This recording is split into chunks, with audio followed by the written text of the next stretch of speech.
బోర్డర్లో భారత army high alert అయింది. ఢిల్లీ పేలుడు వెనుక పాక్ కుట్ర స్పష్టమవుతున్న నేపథ్యంలో భారత ఆర్మీ విన్యాసాలతో పాక్లో వణుకు పుడుతోంది. ముఖ్యంగా హెలికాప్టర్లు, యుద్ధ ట్యాంకర్లతో మాక్ డ్రిల్స్ నిర్వహిస్తోంది. ఇండియన్ ఆర్మీ సన్నద్ధతను అఖండ ప్రహార్ పేరుతో చాటి చెప్తున్నారు.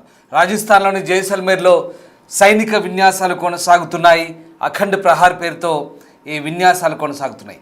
ఆపరేషన్ త్రిశూల్కు ముగింపుగా ప్రస్తుతం పెద్ద ఎత్తున అఖండ ప్రహార్ చేపట్టింది ఆర్మీ. ఈ నేపథ్యంలో ఒకసారిగా పాకిస్తాన్ వెన్నులో వణుకుపడుతుంది. ఏ క్షణమైనా భారత్ ప్రతీకారం తీర్చుకుంటుందనే భయంలో పాకిస్తాన్ ఉంది. అందుకే భారత్పై పాకిస్తాన్ మరోసారి ప్రగల్భాలు పలుకుతుంది. ఢిల్లీలో పేలింది గ్యాస్ సిలిండర్ అంటూ పాకిస్తాన్ నేతలు అవాకులు చెవాకులు పేలుతున్నారు. ఇస్లామాబాద్లో బాంబు దాడి వెనుక తాలిబన్లు అలాగే భారత్ ఉన్నారంటూ ఆరోపిస్తున్నారు. తాలిబన్లపై ప్రతీకారం తీర్చుకుంటామంటూ పాకిస్తాన్ హెచ్చరిస్తోంది. పనిలో పనిగా భారత్పై కూడా అభాండాలు వేస్తోంది పాకిస్తాన్. మరోవైపు ఢిల్లీ బాంబు పేలుల నేపథ్యంలో ఇప్పటికే భారత్ అప్రమత్తమైంది. ఖచ్చితంగా ఎలాంటి ఉగ్రవాద చర్యనైనా యుద్ధ చర్యగా పరిగణిస్తామంటూ గతంలోనే చెప్పిన భారత ఆర్మీ, భారత ప్రభుత్వం ఇప్పుడు నిజంగానే మరోసారి పాకిస్తాన్పై యుద్ధానికి దిగబోతుందా?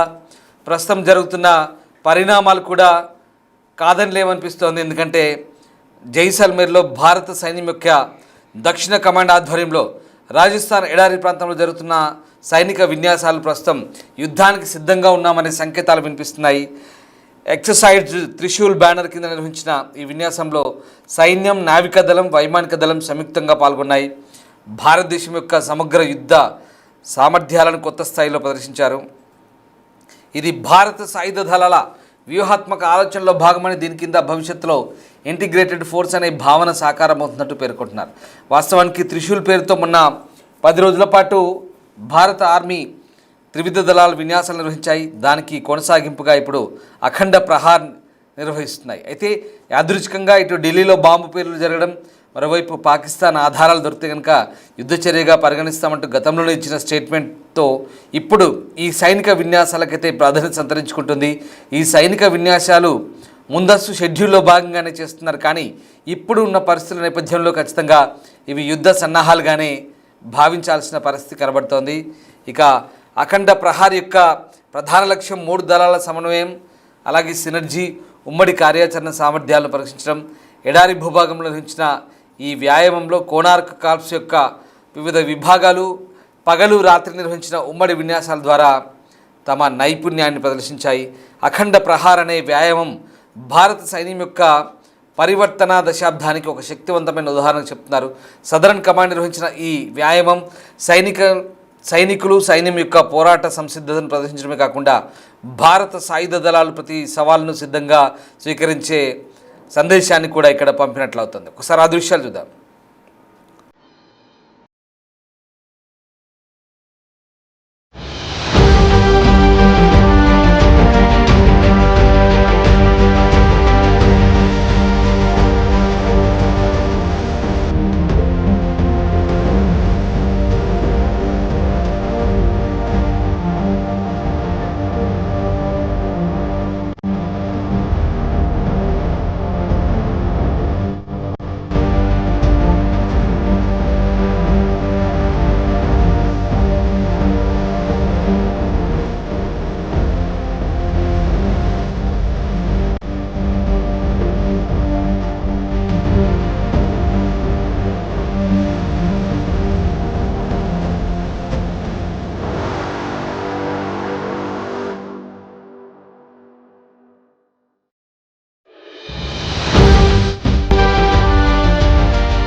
టెక్నాలజీ పరంగా అధునాతనమైన చాలా వ్యూహాత్మక వ్యవస్థని దాని శక్తి సామర్థ్యాలను ఇప్పుడు ఈ విన్యాసాలు ప్రదర్శించినట్టుంది. భవిష్యత్తులో యుద్ధభూమిలో భారత సాయుధ దళాలు ఏ రకంగా ఆధిపత్యాన్ని నిర్ణయిస్తాయి, ఆధిపత్యాన్ని ప్రదర్శిస్తాయి, త్రివిధ దళాలు ఏ రకంగా కోఆర్డినేట్ చేసుకుంటాయి, సమన్వయం చేసుకుంటాయి అనేది ఈ సైనిక విన్యాసాల ప్రధాన ఉద్దేశంగా కనబడుతోంది. అలాగే ఇక అధునాతన సాంకేతిక పరిజ్ఞానం, ఇక పరికరాలు ఏ రకంగా విస్తృతంగా ఉపయోగిస్తారు, భవిష్యత్తులో యుద్ధ పరిస్థితులకు సైన్యం యొక్క సంసిద్ధత ఏ రకంగా ఉండబోతుంది, డ్రోన్లు కావచ్చు, ఉపగ్రహ కమ్యూనికేషన్ కావచ్చు, కృత్రిమ మేధస్సు ఆధారిత విశ్లేషణ, అలాగే ఖచ్చితమైన టార్గెట్లను ఛేదించడం, వాటిని లక్ష్యంగా చేసుకోవడం వంటి సామర్థ్యాలను ఇక్కడ ప్రయోగిస్తున్నారు. ఇది పూర్తిగా మన వ్యూహాత్మక సామర్థ్యాలను బలోపేతం చేయడమే కాకుండా టెక్నాలజీ పరంగా మనం ఎంత దృఢంగా ఉన్నామో నిరూపించుకునేందుకే ఇది నొక్కి చెప్తోంది ఈ సైనిక విన్యాసాలు. సదరన్ కమాండ్ ఆధ్వర్యంలో నిర్వహించే ఈ సైనిక విన్యాసాలు సైన్యం యొక్క పోరాట సామర్థ్యాలను అలాగే ప్రతిస్పందన విధానాలను పరీక్షించడానికి ఒక కీలక అవకాశంగా చెప్తున్నారు. భవిష్యత్తులో యుద్ధ భూమిలో మెరుగైన సమన్వయం, వేగవంతమైన నిర్ణయం తీసుకునే సామర్థ్యాలను అభివృద్ధి చేయడానికి, వ్యూహాలు రచించడానికి, అలాగే టెక్నాలజీని వినియోగించి యుద్ధ భూమిలో ఏ రకంగా ముందడుగు వేయాలో black mess brigade, battle axe division వంటి ప్రతిష్టాత్మక యూనిట్లు వాళ్ళ సమన్వయ పనితీరుతో కొత్త ఎత్తులను ఇవి మనకు ప్రతిబింబించేలా కనపడుతున్నాయి. ఈ విన్యాసాలు సైన్యం, నౌకాదళం, వైమానిక దళం మధ్య అపూర్వమైన ఒక సమన్వయాన్ని ప్రదర్శిస్తున్నాయి. భవిష్యత్తులో ఎలాంటి సవాళ్ళైనా ఎదుర్కొనేందుకు కీలక పాత్ర పోషిస్తాయని మిలిటరీ అధికారులు అంటున్నారు. ఒకసారి ఈ సైనిక విన్యాసాల గురించి అధికారులు ఏం చెప్తున్నారో చూద్దాం.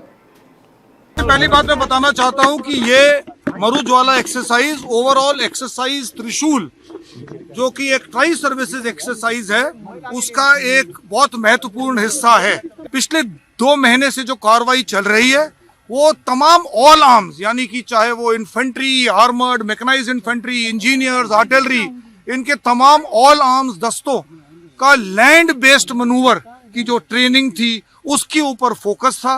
इस सुदर्शन चक्र कोर की तमाम इमदादी दस्तों की मैं सराहना करता हूं और इसी बात से मैं आज ये कहना चाहता हूं कि हम पूरी तरीके से ऑपरेशनली रेडी हैं। पहली बात मैं बताना चाहता हूं कि ये मरुज्वाला एक्सरसाइज ओवरऑल एक्सरसाइज त्रिशूल जो कि एक ट्राई सर्विसेज एक्सरसाइज है उसका एक बहुत महत्वपूर्ण हिस्सा है। पिछले 2 महीने से जो कार्रवाई चल रही है वो तमाम ऑल आर्म्स यानी कि चाहे वो infantry, armoured, mechanised infantry, engineers, artillery, इनके तमाम ऑल आर्म्स दस्तों का लैंड बेस्ड मनूवर की जो ट्रेनिंग थी उसके ऊपर फोकस था।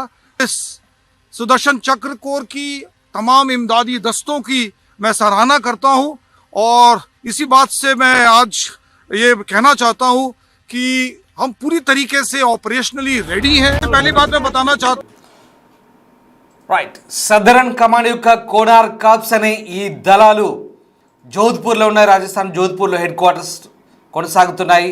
ప్రస్తుతం జైసల్మేర్లోని ఎడారిలో త్రివిధ దళాలు, నావికా దళం, ఎయిర్ ఫోర్స్ అలాగే భారత ఆర్మీ ఈ 3 కలిసి జాయింట్గా ఈ ఆపరేషన్ చేస్తున్నాయి అఖండ ప్రహార్ పేరుతో.